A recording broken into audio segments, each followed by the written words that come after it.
Oke, baik, Mas Hanta, ini figur kandidat cawapres kan memang disebut-sebut mempunyai posisi tawar yang lebih untuk meraup suara publik pada konstelasi Pilpres 2024. Melihat peta persaingan Pilpres saat ini artinya sangat penting sekali, sangat vital sekali untuk menemukan figur yang tepat dijadikan pendamping dalam Pilpres 2024. Tadi kita sudah banyak membahas mengenai potensi-potensi dari seorang figur Erick Thohir.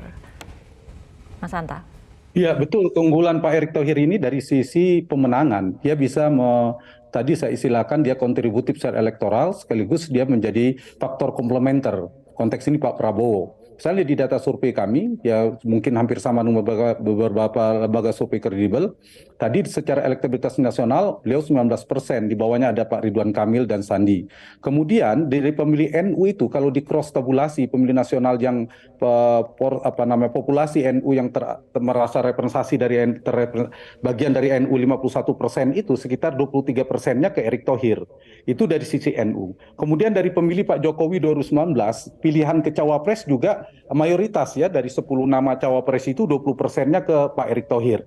Pemilih Prabowo 2024 itu tingkat persetujuan yang menginginkan yang dipasangkan dengan Pak Prabowo juga dia unggul dari sisi itu sekitar 25%. Jadi secara angka-angka elektabilitas selain trennya memang naik, Pak Mahfud juga naik, jangan lupa Pak Erick termasuk figur yang elektabilitasnya trennya juga naik, belakangan Pak Muhaimin juga naik. Jadi cawapres ini kalau jadi dengan Pak Erick juga dengan Pak Prabowo ini trennya naik semua. Itu dari sisi pemenangan. Dari sisi proyeksi pemerintahan nanti ketika pemerintahan terbentuk juga unggul Pak Erick. Bayangkan kalau nanti Pak Muhaimin Iskandar, Pak Mahfud, dan Pak Erick berdebat di debat cawapres. Itu kan menarik itu. Kompetensi dan kapabilitasnya bisa ditarungkan. Pengalamannya sama-sama hebat. Orang-orang punya kapabilitas yang tinggi. Jadi keunggulannya sama.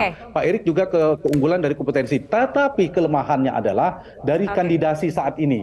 Artinya akseptabilitasnya ke ketua umum partai. Bagaimana dengan Golkar? Kan bagaimana penolakan Golkar, Demokrat selain PAN ya. Kemudian PBB termasuk. Ini yang menjadi tantangan. Apalagi kalau misalnya Gibran mau dan Pak Jokowi mengizinkan, itu jadi tantangannya. Terakhir, Rara, menurut saya kombinasinya kalau dari sisi ini menarik ya.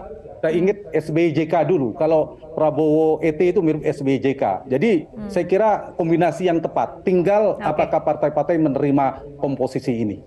Oke, baik, kita tunggu bagaimana keputusan dari koalisi siapa yang akan mendampingi Prabowo Subianto dalam Pilpres 2024 nanti. Terima kasih Mas Hanta dan juga Mas Bima telah berbincang bersama kami malam hari ini dalam Prime Time News. Jelajahi cara baru mendapatkan informasi. Download Metro TV Extend sekarang.